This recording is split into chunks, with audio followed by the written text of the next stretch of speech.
여러분, 만약에 제가요, 지금 실리콘밸리 억만장자들이 선수들한테 금지된 약물을 맘먹고 맞으라고 권장하는 올림픽을 만들고 있고, 또 일본에서는 명문대 나온 사무직들이 사표를 던지고 용접공이 되고 있다고 말씀드리면 어떠시겠어요?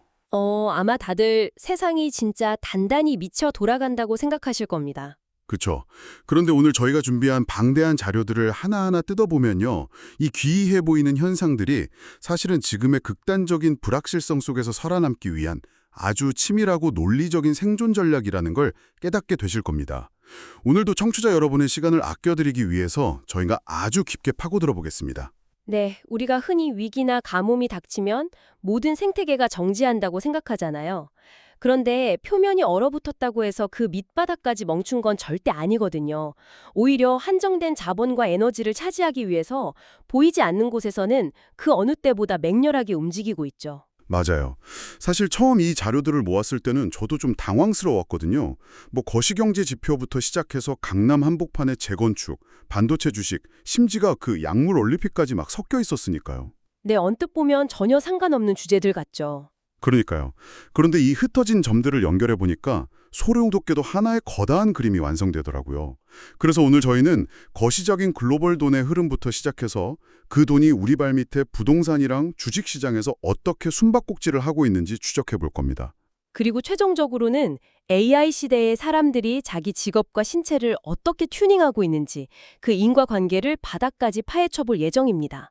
단순한 현상 나열이 아니라 도대체 왜 자본이 그런 기괴한 형태의 탈출구를 찾고 있는지 그 이면의 메커니즘을 뜯어보는 시간이 될 겁니다. 좋습니다. 그럼 가장 거대한 물줄기부터 보죠. 지금 다들 뉴스 보면서 미국 금리 인하 소식만 목 빠지게 기다리고 있잖아요. 네, 시장의 가장 큰 관심사죠. 그런데 한국 환경 이코노미스트 클럽의 전문가 설문 결과를 보니까 분위기가 전혀 다르더라고요. 연말까지 한국 기준금리가 현 수준인 3.50%에서 그냥 동결되거나 아주 운이 좋아야 2.50에서 3.25% 선에 턱걸이할 거라는 전망이 지배적이었습니다. 사실 생각보다 인플레이션의 불씨가 아주 끈질기게 살아있거든요. 미국 연준이 금리를 섣불리 내리지 못하는 상황이 장기화되고 있기 때문입니다. 그런데 여기서 우리가 진짜 주목해야 할 건 금리 숫자 그 자체가 아닙니다. 그럼 어떤 걸 봐야 하죠? 이 돈의 값어치, 그러니까 고금리가 유지되면서 글로벌 기업 생태계의 혈관이 어떻게 막히고 있느냐는 거죠. 당장 기업을 사고 파는 M&A 시장은 완전한 빙하기에 접어들었습니다. 아, 맞아요. SK 실트론 지분 거래나 HS 여성 첨단 소재 매각 같은 조단위 빅딜들이 줄줄이 무산되거나 무기한 지연되고 있죠. 그런데 여기서 약간 의문이 드는 게 물론 돈 빌리는 이자가 비싸진 건 알겠거든요. 네, 조달 비용이 엄청 올랐죠. 그런데 돈 많은 대기업들은 그냥 자기 자본으로 알짜 기업을 쇼핑하면 되는 거 아닌가요? 아주 흥미로운 포인트입니다. 여기서 M&A가 깨지는 핵심 메커니즘은 단순히 조달금리만의 문제가 아닙니다. 바로 기업의 가치 산정, 즉 눈높이가 완전히 박살났기 때문이죠. 눈높이요? 네, 기업을 파는 쪽은 여전히 시중에 돈이 넘쳐나던 2021년의 그 높은 몸값을 기억하고 있습니다. 반면에 사는 쪽은 지금의 살인적인 자본 조달 비용을 계산기에 넣고 돌리죠. 그러니까 파는 사람은 어제의 가격표를 붙여놓고 버티고 있고 사는 사람은 내일의 리스크를 계산하니까 아예 시장 자체가 성립될 수 없는 거군요. 맞습니다. 마치 요새 아파트 호가랑 실거래가가 막 수억 원씩 차이가 나서 거래가 뚝 끊긴 거랑 완전히 똑같은 상황이네요. 완벽한 비유입니다. 이렇게 거시경제가 꽉 막히고 강대국들의 자국 우선주의가 심해지니까 개별 국가들은 어떻게든 살 길을 찾아야 하잖아요. 여기서 국제 무대에 아주 재미있는 역학관계가 만들어지고 있습니다. 아, 일본이나 호주, 싱가포르 같은 이른바 미들파워, 중견국들 이야기군요. 이 국가들이 자기들만의 독자적인 필수 물자 공급망을 구축하기 시작했다는 내용이 자료에 있었죠. 네. 강대국 패권 다툼에서 샌드위치가 안 되기 위한 리스크 해치인 거죠. 식량이나 에너지, 의료품 같은 생존 필수재를 더 이상 미국이나 중국에만 의존하지 않겠다는 강력한 의지입니다. 저는 이 대목을 읽으면서 딱 그 생각이 들더라고요. 마치 회사에서 힘 있는 임원들이 막 파벌 싸움만 하고 있으니까 불안해진 중간 관리자들이 뒤로 몰래 모여서 자기들만의 공제회를 만드는 것 같달까요? 아주 현실적인 비유네요. 에너지 하니까 중동 이슈도 빼놓을 수 없는데 자료에 보면 트럼프 전 대통령이 이란의 핵 포기를 조건으로 한 제재 완화, 즉 위대한 합의를 언급한 내용이 있습니다. 이 부분은 우리가 정치적인 셈법이나 양측의 입장은 철저히 논외로 하고 경제 데이터에 미칠 파급력만 팩트 중심으로 보죠. 네, 맞습니다. 경제적 파급력에만 딱 집중해 보면요. 만약 이란 제재가 풀리고 호르무즈 해협의 리스크가 거친다면 매일 전 세계로 공급되는 원유의 목줄이 풀리는 셈이거든요. 유가 하락으로 이어지겠네요. 정확합니다. 유가 하락은 고질적인 인플레이션 압력을 낮추는 가장 확실한 카드죠. 즉, 지정학적 이슈 하나가 꽉 막힌 거시경제의 숨통을 틔우는 나비 효과를 가져올 수 있기 때문에 시장이 촉각을 곤두세우는 겁니다. 그럼 여기서 자연스럽게 다음 퍼즐로 넘어가 보죠. 국가들은 블록을 짜서 자원을 쌓아두고 있고 기업들은 아까 말씀하신 대로 M&A를 멈추고 현금을 움켜쥐고 있습니다. 이렇게 꽁꽁 얼어붙은 상황에서 당장 매일매일 수익률을 내야 하는 주식시장의 영리한 자본들은 지금 어디로 도망치고 있을까요? 가장 뚜렷하게 나타나는 움직임은 거대한 유동성 블랙홀로의 쏠림 현상입니다. 스페이스X나 오픈 AI 같은 초대형 테크 기업들의 기업 공개가 시장에 대기 중인데 이게 시장 전체의 큰 딜레마가 되고 있죠. 블랙홀이요? 과거 닷컴 버블 당시에도 이런 대형 IPO들이 시장에 있는 돈이란 돈은 다 빨아들이면서 다른 주식들이 연쇄 폭락하는 현상이 있었잖아요. 만약 오픈 AI가 상장하면 블랙홀을 넘어 아예 초신성 폭발 수준일 텐데 닷컴 버블 시즌2가 오는 건 아닐까요? 시장 일부에서는 그런 공포가 분명 존재합니다. 하지만 이번엔 다르다고 해석하는 데이터도 아주 강력합니다. 어떤 점이 다른가요? 닷컴 버블 때는 닷컴이라는 이름만 붙으면 실체 없이 주가가 올랐지만 지금 오픈 AI 같은 곳은 실제로 기업 간 거래, 즉 B2B를 통해서 막대한 현금을 창출하는 비즈니스 모델을 증명해내고 있거든요. 단순한 거품이 아니라 실질적인 패러다임 시프트에 자본이 베팅하고 있다는 논리입니다. 한국 주식시장 데이터도 이 쏠림 현상을 정확히 증명하고 있더라고요. 보니까 외국인들이 삼성전자 주식을 무려 10조 원이나 넘게 팔아치웠습니다. 와, 10조 원이요?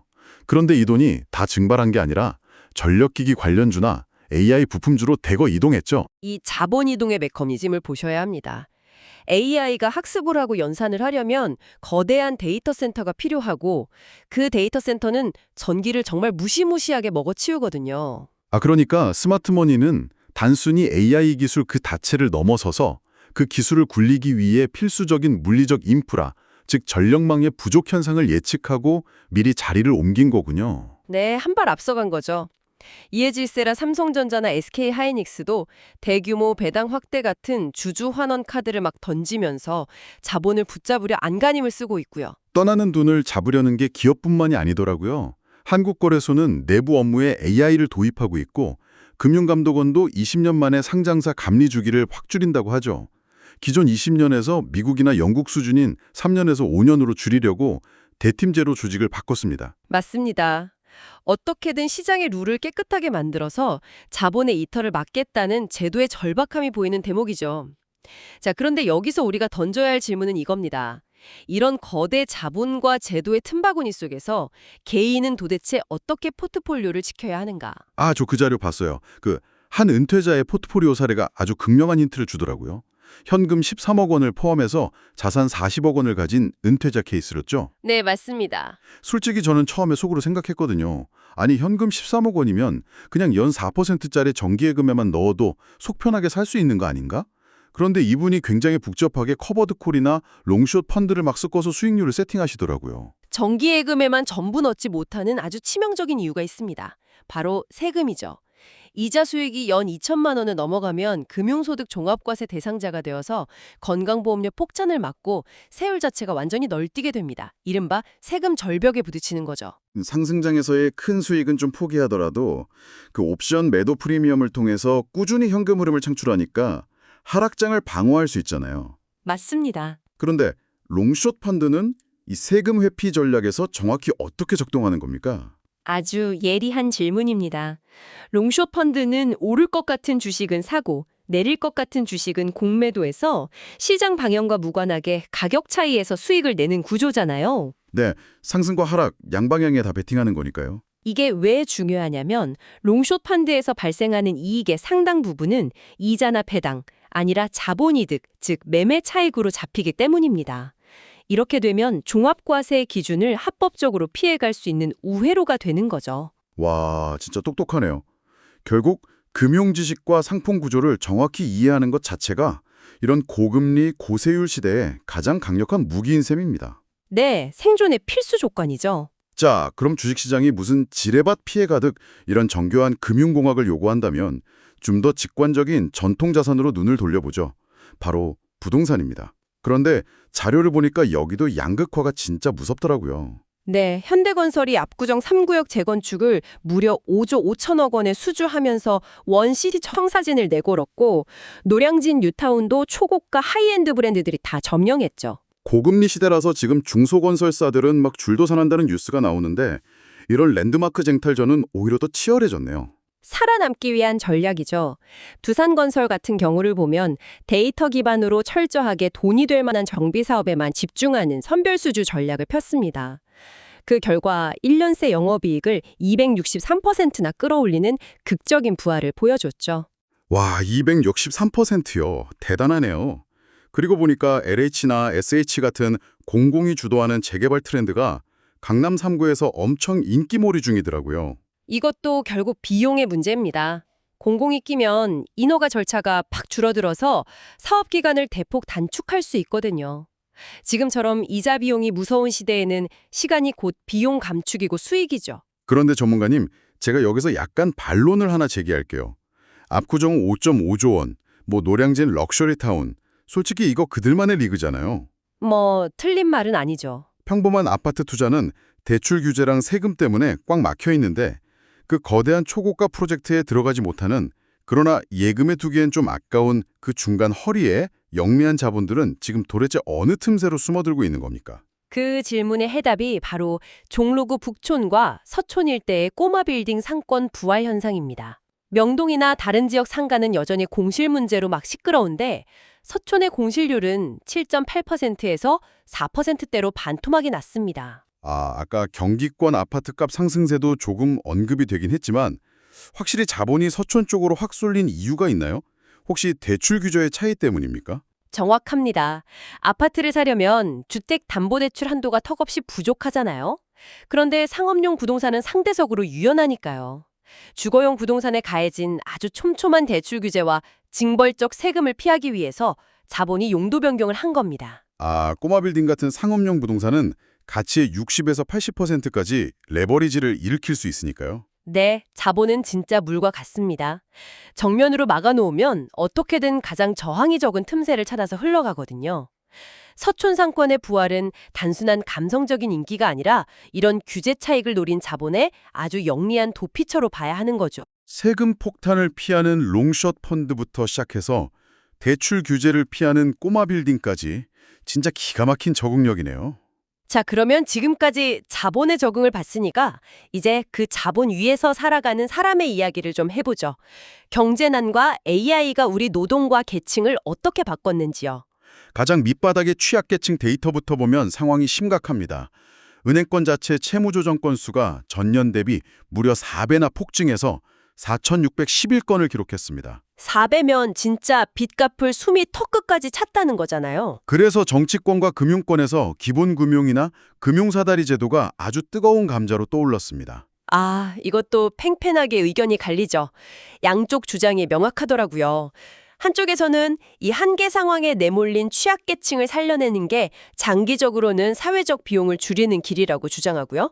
네, 반대편에서는 이 제도가 은행의 건전성을 악화시키고 결국 돈을 안 갚아도 누군가 구제해 줄 거라면 모럴 해저드, 즉 도덕적 해이를 부추길 거라며 강하게 우려하고 있죠.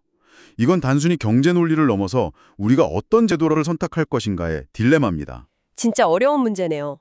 그런데 이런 팍팍한 서바이벌은 취약계층만의 문제가 아니더라고요. 휴게 시간에도 긴장을 놓을 수 없다면서 수당을 청구했다가 패소한 경찰관들 사례도 있었고 교육계도 장난이 아닙니다. 고교 내신 5등급제 전환 이야기군요. 네, 내신이 5등급제로 바뀌면서 고득점자가 많아지니까 등급 변별력이 뚝 떨어지잖아요. 그러니까 대학 면접이나 논술 같은 정성 평가에서 어떻게든 살아남으려는 학생들의 경쟁이 더 치열해진 거죠. 사회 전체가 진짜 하나의 거대한 서바이벌 게임장 같습니다. 맞습니다. 그런데 이 노동시장의 서바이벌에서 가장 충격적인 데이터는 한국이 아니라 일본에서 나왔습니다. 저도 그 대목에서 눈을 의심했습니다. 일본 청년들 사이에서 부는 블루칼라로의 영유톤 형상이요. 현장직으로 이직한 청년들을 조사했더니 절반에 가까운 45.2%가 원래 화이트칼라 사무직 출신이었습니다. 네, 거의 절반이죠. 이게 진짜 놀라운 포인트입니다. 시원한 에어컨 나오는 사무실을 박차고 나가서 땀 흘리며 용접을 하고 목공을 한다. 육체노동이 갑자기 힙하고 멋져 보여서 그런 건 아닐 거 아니에요? 바로 AI에 대한 공포 때문입니다. 기획서 쓰고 데이터 분석하고 코딩하는 화이트 칼라의 지적 노동은 챗GPT 같은 생성형 AI가 순식간에 대체할 수 있다는 위기감이 이제 현실이 된 겁니다. 반면에 정밀한 손끝 기술이 필요하고 돌발 상황에 계속 대처해야 하는 현장 육체노동은 로봇공학이 당장 쫓아올 수 없는 영역이니까요. 정확합니다. 물리적 공간에서 신체를 쓰는 직업이 오히려 기계에게 빼앗길 위험이 없는 안전 자산으로 재평가받고 있는 놀라운 인식의 변화입니다. 노동의 패러다임. 그러니까 과거에는 화이트 칼라가 안전하고 블루 칼라가 불안정하다는 그 공식이 완전히 뒤집혔네요. 반면에 한국에서는 지식 노동자들이 좀 다른 방식으로 이 환경에 저항하고 있더라고요. 삼성전자 노조 파업 투표 말씀이시군요. 네, 국내 최고 엘리트 집단이라는 삼성전자 노조가 창사 이래 처음으로 파업 투표를 가결했습니다. 그런데 내용을 보니까 이게 단순히 월급 좀 더 올려달라는 투정이 아니더라고요. 네, 그 이면의 메커니즘을 봐야 합니다. 쟁점의 핵심은 성과급 산정 기준이었습니다. 사측은 자본 비용을 차감한 경제적 부가가치, 즉 EVA를 기준으로 삼자고 했고요. 노조는 회사 전체의 영업이익인 OPI를 기준으로 해야 한다고 맞섰죠. 결국 사측의 논리는 투자한 동의 기회비용을 떼고 진짜 남은 수익만 나누자는 거고, 직원들의 논리는 우리가 뼈 빠지게 일해서 만든 전체 파일을 기준으로 보상의 공정성을 지켜달라는 거잖아요. 네, 팽팽한 대립이죠. 그러니까 일본 청년들이 AI를 피해서 블루칼라로 도망쳤다면 한국의 화이트 칼라들은 AI 시대와 산업 재편이라는 거대한 변동성 속에서 자신들의 노동 가치를 더 확실하게 평가받기 위해 시스템과 정면 충돌하고 있는 거네요. 정확한 통찰입니다.